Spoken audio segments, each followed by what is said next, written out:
હાલ જોઈએ તો આજે 8 જુલાઈ અને બુધવારનો દિવસ છે। આજે રાજ્યમાં સુરત સહિત દક્ષિણ ગુજરાતમાં ભારેથી અતિ ભારે વરસાદ પડી રહ્યો છે, જ્યારે અનેક વિસ્તારોમાં હળવા મધ્યમ વરસાદી ઝાપટા અને મોટા ભાગના વિસ્તારોમાં વાદળછાયું વાતાવરણ જોવા મળી રહ્યું છે।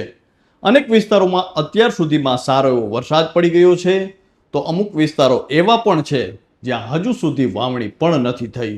ત્યારે હવામાન નિષ્ણાંત પરેશભાઈ ગોસ્વામીએ અમારી સાથેની વાતચીતમાં જણાવ્યું છે કે રાજ્યમાં આગામી દિવસોમાં હવે આ વિસ્તારોમાં ભારે વરસાદ પડશે। આ ઉપરાંત હવામાન વિભાગે પણ નવી આગાહી જાહેર કરતા આગામી દિવસોમાં રાજ્યના અનેક વિસ્તારોમાં વરસાદને લઈ મહત્વની અપડેટ જાહેર કરી છે। ત્યારે સૌપ્રથમ તો આપના વિસ્તારમાં અત્યાર સુધીમાં કેવો વરસાદ પડ્યો છે તે અને ખેતી કે પાકને લઈ આપને મૂંઝવતો કોઈ પણ પ્રશ્ન હોય તો તે કોમેન્ટ કરીને અમને જરૂરથી જણાવજો। આપનો પ્રશ્ન અમે હવામાન નિષ્ણાંત પરેશભાઈ ગોસ્વામી સુધી પહોંચાડવાનો અવશ્ય પ્રયાસ કરીશું। નમસ્કાર, આપની સાથે હું છું કૃપાલસિંહ જાડેજા અને અમારી સાથેની વાતચીતમાં હવામાન નિષ્ણાંત પરેશભાઈ ગોસ્વામીએ રાજ્યના બાકી રહેલા વિસ્તારોમાં વરસાદને લઈ શું કહ્યું છે તે જાણીએ તે પહેલા હવામાન વિભાગે ચોમાસા અને વરસાદને લઈ શું નવી અપડેટ જાહેર કરી છે તેના વિશે વિગતે વાત કરીએ। વાત ગુજરાતી પર આમ જોઈએ તો ગુજરાતમાં છેલ્લા થોડા દિવસોથી કેટલાક જિલ્લાઓમાં ભારેથી અતિ ભારે વરસાદ જોવા મળી રહ્યો છે, તો અનેક જિલ્લાઓમાં મધ્યમ અને અમુક વિસ્તારોમાં હજુ સુધી વાવણી લાયક પણ વરસાદની રાહ છે। જૂન માસમાં ગરમી અને બફારા વચ્ચે વરસાદના લાંબા ઇંતજાર બાદ આખરે જુલાઈ માસની શરૂઆત થતાં જ રાજ્યમાં વરસાદ જામ્યો છે। હવામાન વિભાગ અનુસાર હવે તો ચોમાસાએ પણ રાજ્યને સંપૂર્ણપણે કવર કરી લીધું છે।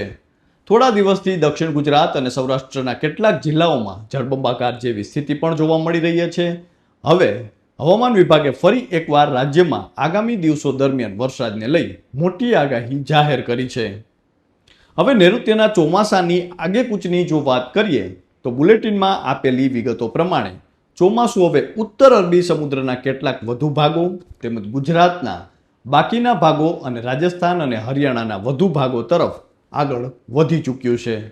હવામાન વિભાગે આગામી દિવસોમાં રાજ્યના કયા જિલ્લાઓમાં વરસાદને લઈ એલર્ટ જાહેર કર્યું છે તે જાણીએ તે પહેલા અમારી સાથેની વાતચીતમાં હવામાન નિષ્ણાંત પરેશભાઈ ગોસ્વામીએ સિસ્ટમ અને વરસાદને લઈને જણાવ્યું છે કે અરબ સાગર પણ અત્યારે સક્રિય છે, નિષ્ક્રિય નથી થયો, એટલે થોડા દિવસ માટે માછીમાર ભાઈઓએ પણ દરિયો ન ખેડવો જોઈએ। બીજું કે બંગાળની ખાડી છે એ તો અરબ સાગર કરતાં પણ વધુ સક્રિય થઈ ચૂકી છે, જેની અંદર જોવા જઈએ તો બંગાળની ખાડીની અંદર એક સિસ્ટમ પણ બની રહી છે।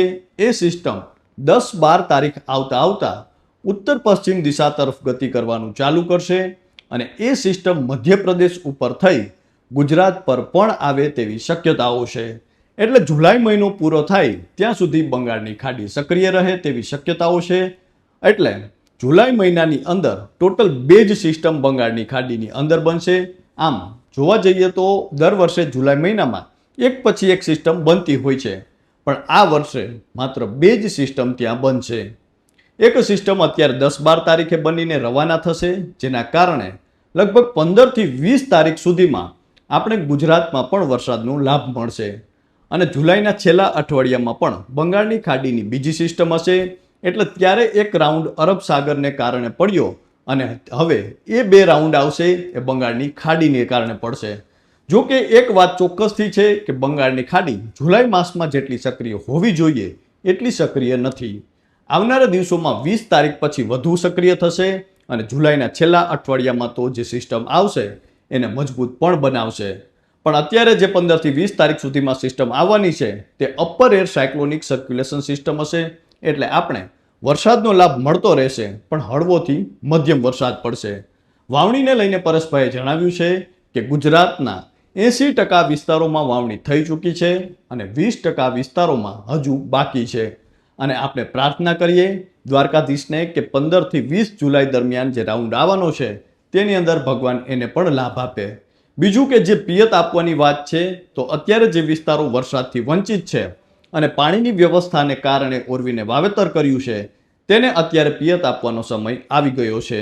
બાકી જે 80% વિસ્તારોમાં અત્યારે વરસાદ પડ્યો છે ત્યાં પિયતનો કોઈ સવાલ જ નથી અને આવનારા દિવસોમાં કોઈ એવો મોટો ગેપ પણ દેખાતો નથી કે પિયત આપવું પડે. તો આ તો હતી હવામાન નિષ્ણાંત પરેશભાઈ ગોસ્વામીની આગાહી.